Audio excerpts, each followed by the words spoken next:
So when you're recovering from a marriage breakdown, divorce, or even a business collapse, it's important to recover.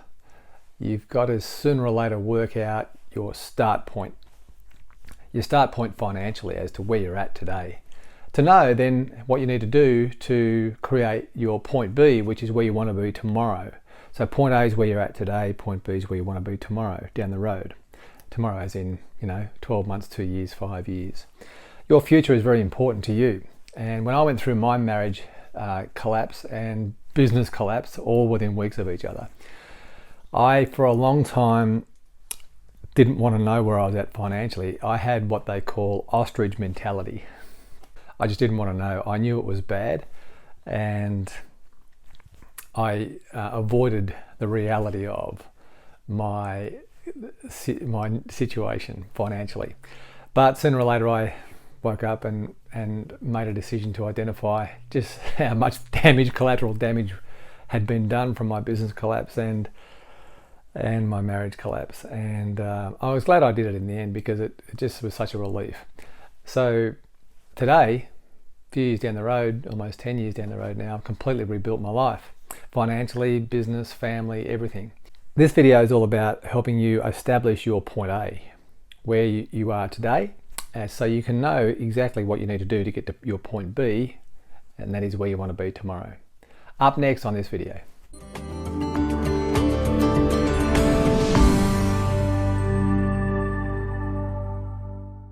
So you can be maybe like I was. I was emotionally hurt. I was wounded in so many ways after my marriage and business collapse, and it took me a while to recover emotionally. But one of the steps that I took to help me commence that recovery process was just sitting down and working out where I was at financially, because I knew it was bad, and I knew I didn't want to file for bankruptcy. Wanted to avoid that like the plague. So the first step was to really pluck up the courage to actually work it out. And I got a list of everything I owed, a list of everything I owned, and worked out what my true net worth position was. So that's the first step for you. And how you do that simply, I'm going to refer to my whiteboard here and put a couple of things on. So, you've got what we call a balance sheet, a personal balance sheet, and that is your assets and your liabilities, right? So you list your assets on one side, list your liabilities on the other, and similar to what I've got here on this page that you can have a quick look. I've just written one out on an A4 notepad. It doesn't have to be flash, but just writing it out and listing it out. So your assets are on one side. These are things that you own, right? And then your liabilities are on this side. So this is what we own, and this is what we owe. Okay? And the simple exercise is just to list out all the things that you consider an asset. And for me, I didn't have many left. At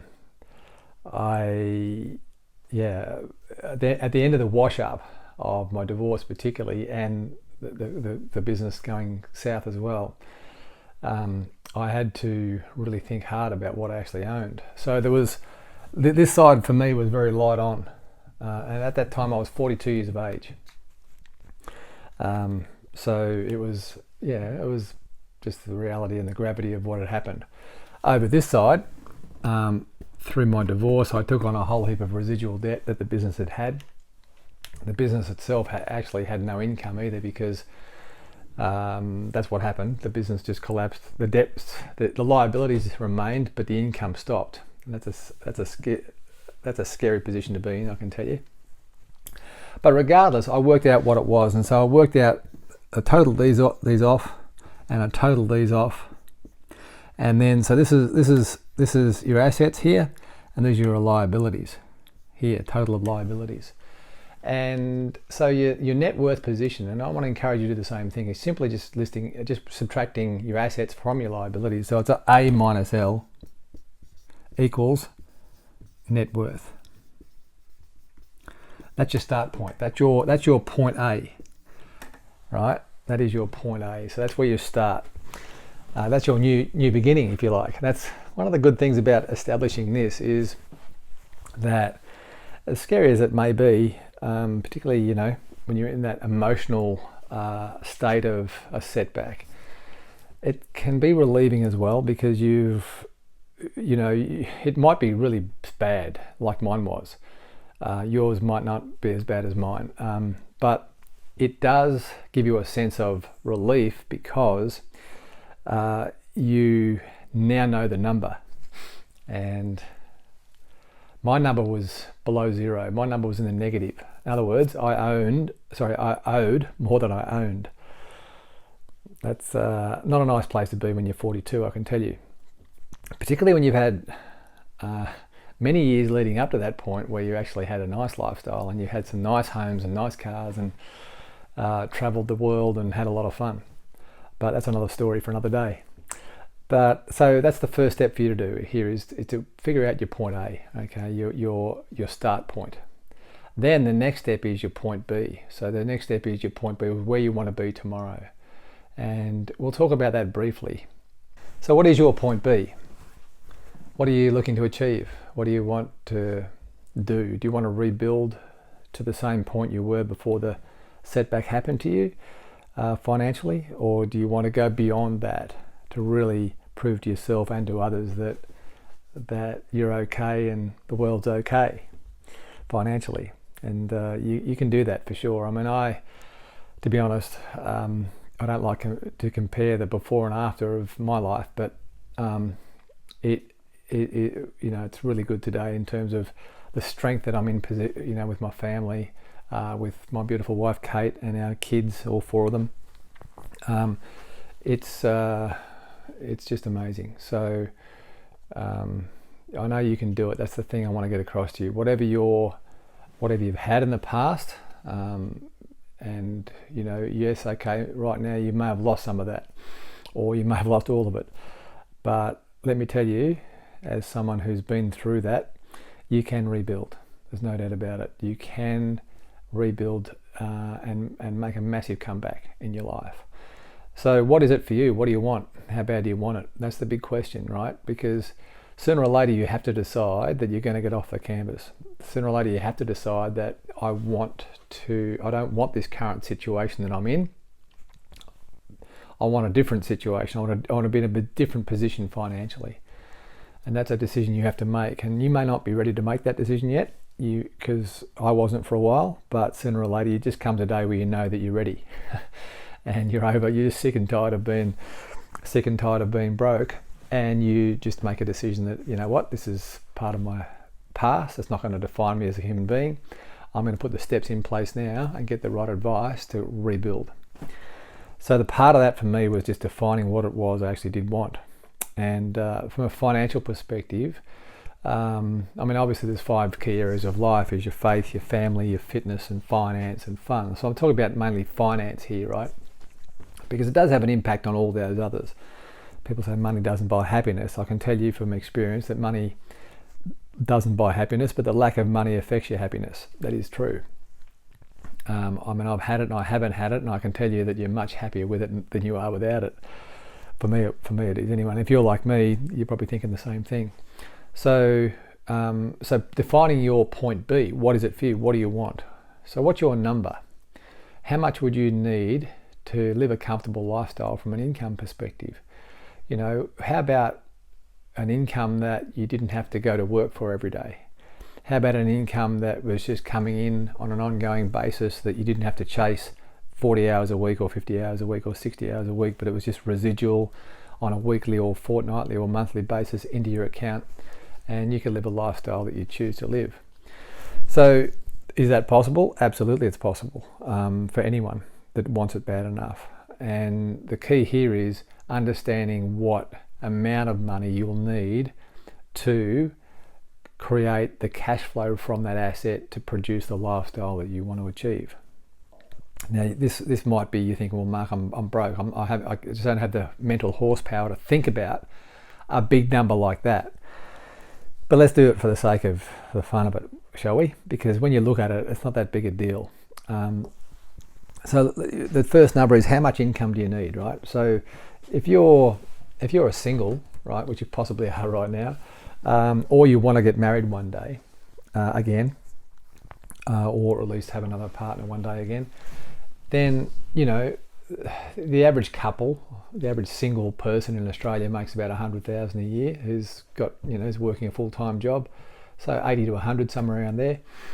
And if your partner's working, maybe it's your wife or partner, they may make a bit less for various reasons.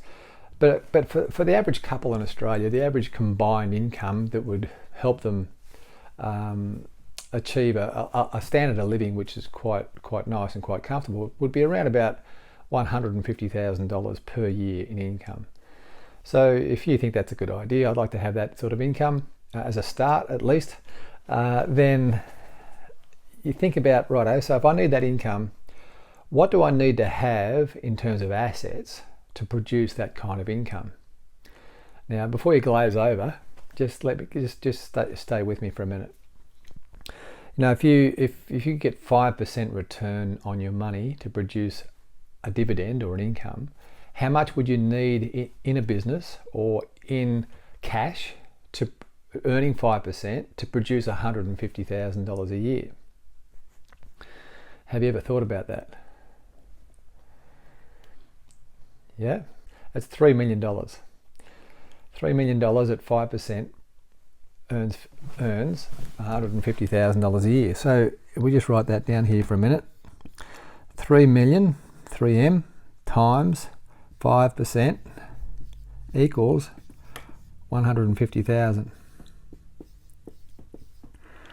So this 3M number becomes your number.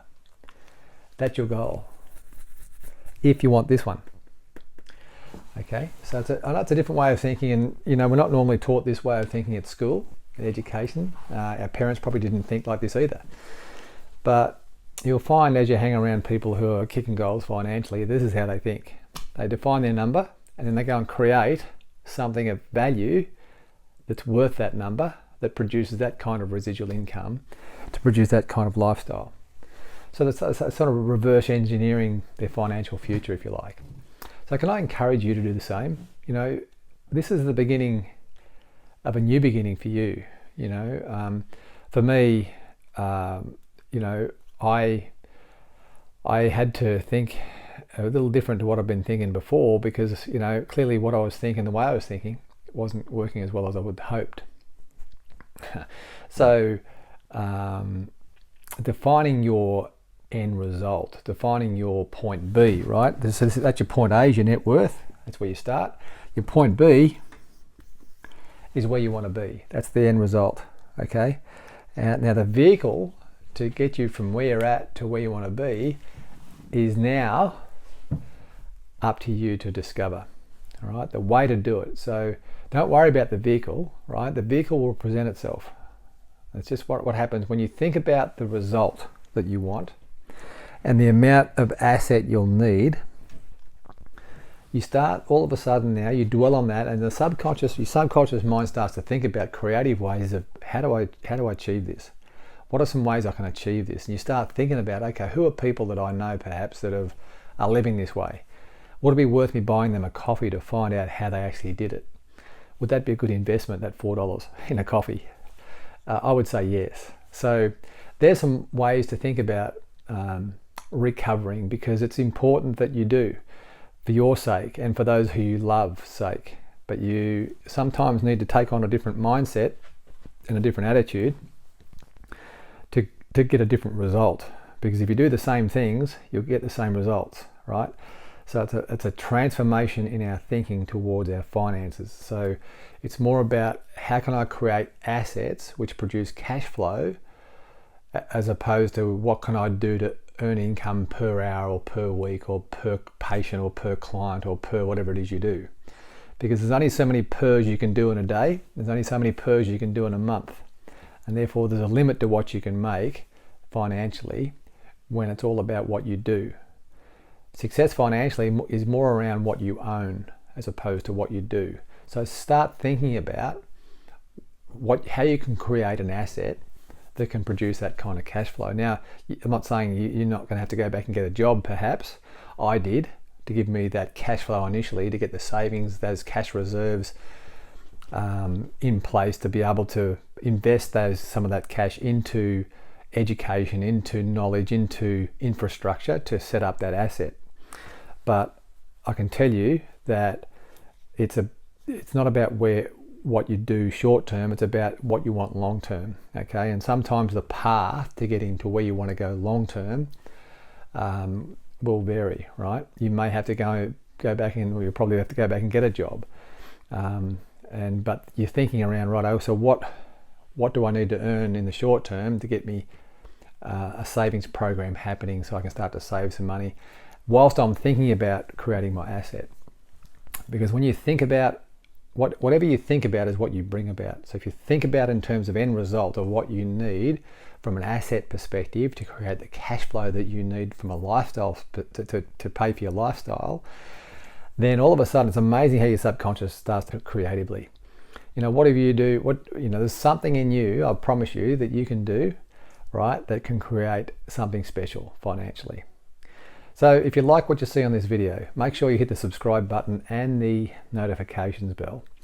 In addition, in the descriptions panel below, I have my 10 bold steps. These are 10 bold steps that I took to help me recover financially and in all areas of my life. They helped me make a comeback. And I encourage you to download those 10 bold steps. Click on the link, themarkwaite.com. I will ask you for your email address, and I'll be able to then email those out to you straight away. They're 10 steps that you can apply to your life as well, and I promise you they work. Alrighty, thanks for joining me today.